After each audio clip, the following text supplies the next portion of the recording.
What's up, bro? Welcome to another episode of the BrandonJaneauShow. As you know, I am BrandonJaneau, and like always on all podcast platforms, BrandonJaneauShow. Social media platforms, Instagram, TikTok, Threads, Facebook, BrandonJaneauShow.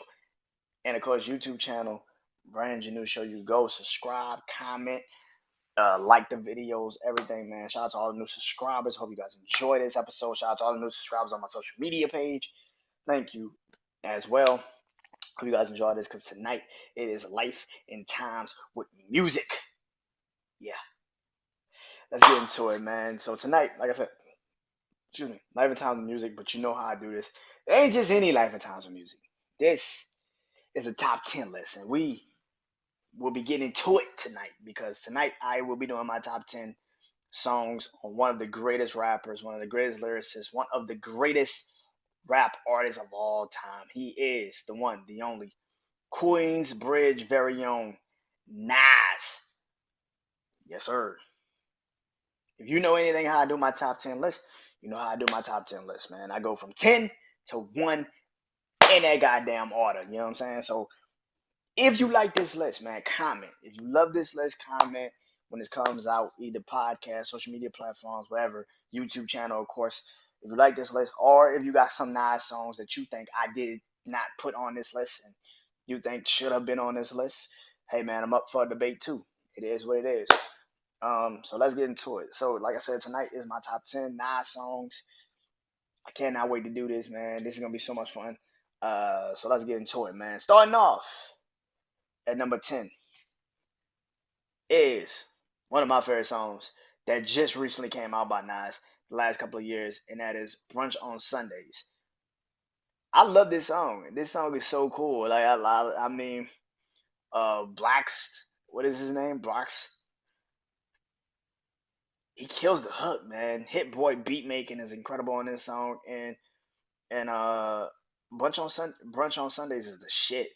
Like it makes you feel like you gotta go do brunch on Sundays. Like you like when you hear this shit, and I've been a couple places when it's been brunch on Sundays, certain places, certain little places from my brother and stuff. So it feels like this on brunch on Sundays. It feels like God damn, like yo, these people like it's fun as shit in this motherfucker. Like nigga, do you not know it's like still like 10 o'clock, 11 o'clock in the morning? What the fuck going on? Like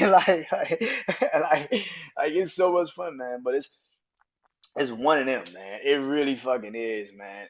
And that song is it pretty much like I said, it kind of just perfectly sums up what that is. Like it's like I said, if you have been to brunches on brunch, before, you know exactly what I mean. If you heard this song, it sounds like some shit you ride to the brunch on, or something that y'all drinking, y'all, you eating, and the DJ play this song, you're like, oh shit, hell yeah. It feels like that. I like songs that make me like I could picture being somewhere and being like this song come on. I'm like, yeah, that makes sense. Like, yeah, that makes sense. So definitely, man, Brunch on Sundays is my shit, man. It's one of my favorite songs by Nas. I know it just came out a couple years ago, but man, it's one of my favorite songs by Nas, man. Number 9, Bye Baby. That shit go hard, man. I love that song, man. Aaron Hall on the hook, one of the best vocalists of all time. If you know God music, you know Aaron Hall's that dude. He can sing his ass off. So Aaron Hall on the hook, man. It was a perfect marriage. This shit was amazing. One of the best songs uh, off that project. Nas knows how to tap in, man. Talking about his marriage at the time with Khalees and how it was the end of it and how he felt when it was, you know, ending at the time and everything that went into why they had to break up. I like songs like that. I like when my artists are perspective given and they can tell you exactly what's going on in their lives. And Nas is one of those guys that perfectly could put it into words and not just words, song. So that's what one of the greatest lyricists can. They're gonna always be able to do. Which brings me to number 8, which is also off that project, and that is Daughters. Man, that shit go hard, bro. I remember when the video first dropped, and I remember watching that video. And for him to make a song about daughters, now I don't have kids, but I have nieces, and I feel like, man, I'm like, damn, this song kind of sums up the love for your like just daughters and nieces. Like you just will go, like just the whole song. You hear this shit and you're like, damn, nigga, like this is crazy. Like you hear the song, you're like, damn, this shit is crazy. Like he perfectly, you know, explained it, in a song. So, and like I said, the video is top tier, man. Is a hell of a video, man. And he's just taking you through the day in the life of his daughter. He really isn't even in the video. It's his daughter just like, going through, the various stages of, her life. So it's kind of interesting to see it, man. Which goes into track seven, man. Well, number seven on my list, and that is "Surviving the Times," man. I love the beat. I love the beat. I love the song. Him just explaining and talking about his journey to at the time at the top of the at the time just get into the industry, becoming one of those guys in the game, and just his rise through the industry, man. He talks about and on this song. He's pretty much talking about pretty much how he got signed, once he got signed, how it felt when he got signed, all of these things, all these various things. And again, like I said, storytelling is the best policy. If you got a storytelling song, I'm probably gonna fuck with it. And Surviving the Times, the fucking beat is amazing, man. That shit is iconic, man. Speaking of another song, number six on my list for Nas, I Can. A lot of people now talk about this song more and more because of Lil Durk and J. Cole All My Life, and it kind of reminds people of that song, particularly that video of the kids surrounding them. Nas had the same thing with I Can. This is why a lot of people say this is like the new version of I Can.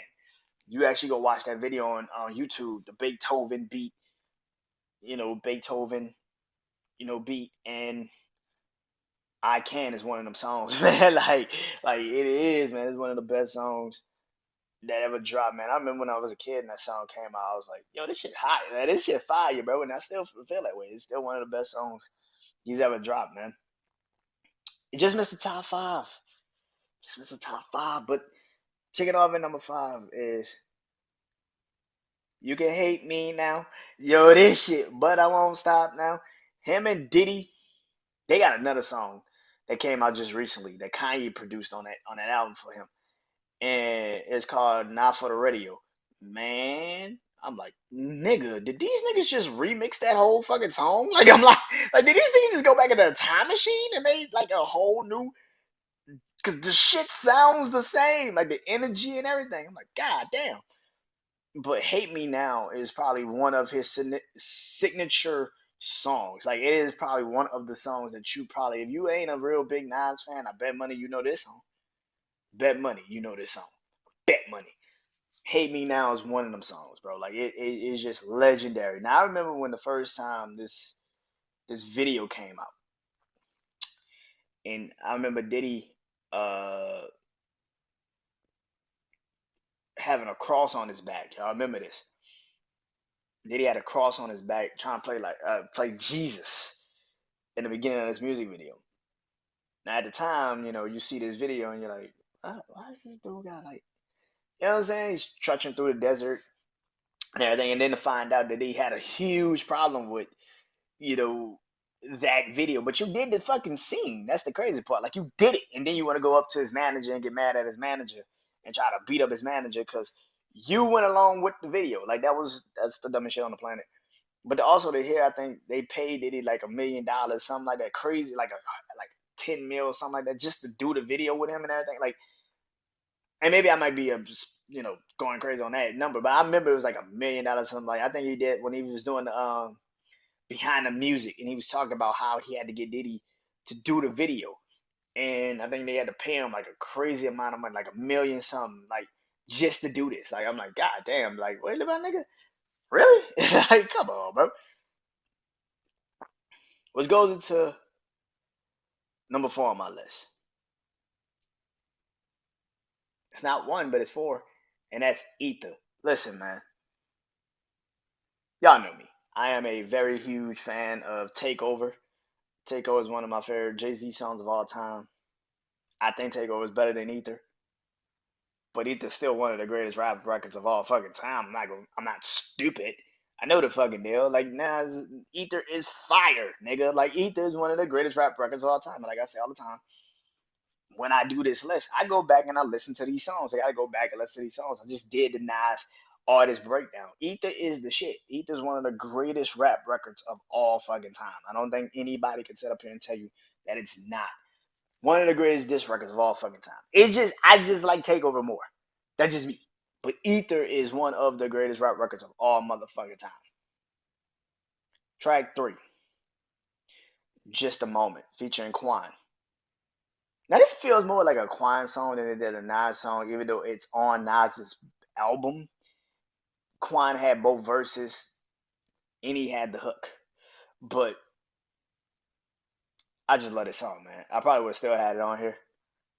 It's probably one of my favorite Nas records. I remember when I was, again, when I was a kid and this song came on for the first time, this video came out, man, I just loved it. I thought it was one of the most interesting songs to ever be created at that time. I'm like, damn, this isn't, this is the opposite of the flashy diamond chain wearing fucking shit. Like, this is something that I love. I love those types of songs where the single, um, in a video speaks volumes to a person like me because them songs, like I said, I love storytelling songs. I love songs that actually have some meaning to it, some substance to it.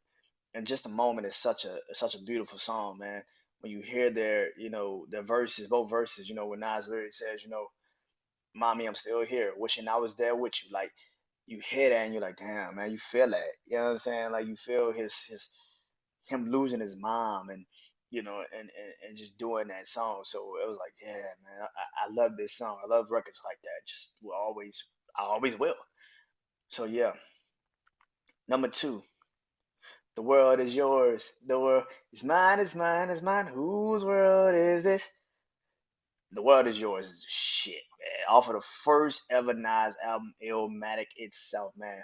Watching what he said, watching Gandhi, what he said, watching Gandhi to writing in my book of rhymes at the Queen's Bean, the Queen's Bridge. Shit.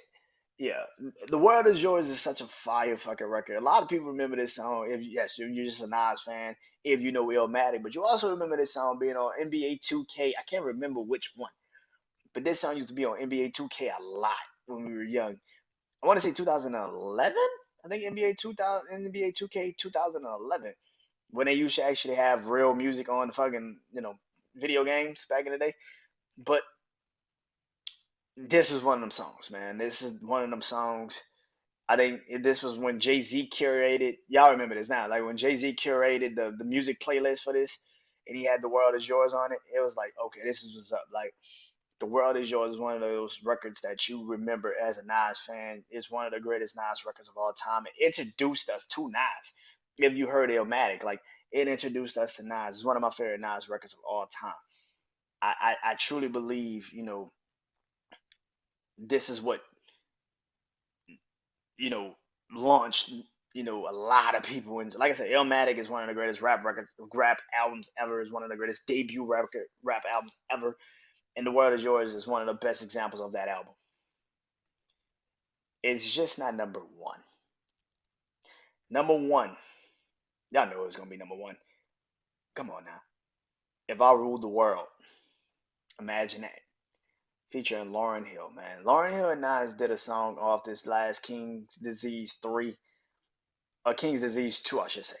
King's Disease, no, no, it's King's Disease 2. It's King's Disease 2. I'm not tripping. Um, King's Disease 2, Nobody, and they still sound so damn great together. But this is the song that really made me a Nas fan. Like really truly made me a Nas fan. Like the video, I talk about this all the time when I talk about this fucking song because it's one of the greatest rap album records of all time. It really is. When I just did the top 50 rap songs of all time, my top 50 rap songs of all time, I think I had it in the top 10, maybe. Yeah, like top 10. It's one of my favorite rap records of all time. It's literally, like I said, the song that made me a Nas fan. It really made me a Nas fan. Lauryn Hill at the time was hot as shit. Like you couldn't tell nobody Lauryn Hill wasn't the best artist in the fucking game. And then to have Nas and her team up, I remember the video, man. That video made me want to go to New York and just get on a fucking, like the visitors tour bus and just drive that motherfucker, like being that bitch with the Coca Cola in the background, like it made you want to go there, man. It made you want to like live that shit. Hype Williams at the time was one of the greatest directors, still is one of the greatest music video directors. If I Ruled the World is one of the greatest Nas records and probably one of the greatest hip hop records of all fucking time. When we talk about the clashing of hip hop and R&B, this is one of those records. Mary J and Meth, and then you have to literally say, well, also don't forget Nas and Lauryn Hill and Mariah and ODB. Like, don't forget those records because it's that, man. It's that, man. And If I Ruled the World is one of the greatest rap records of all time. I love that song, man. It's one of the best. It's one of the best, man. So let me recap this. At number one, If I Ruled the World. Number two, The World Is Yours. Number three, Just a Moment. Number four, Ether. Number five, Hate Me Now. Number six, I Can.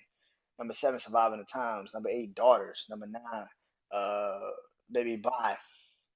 Number 10, and number 10, uh, Brunch on Sundays. The next top 10 list is going to be the one, the only, Justin Timberlake. Cannot wait for that one. That's going to be fun. That's going to be hard. And it's going to be hard is a motherfucker to actually also do. So, yay. Um, but until But until next time, man, this is Brandon Janeau. This is my top 10 Nas songs, Life of Times music. Go enjoy some Nas music, man, on all musical platforms. Shout out to one of the greatest rappers of all time. Till next time, peace.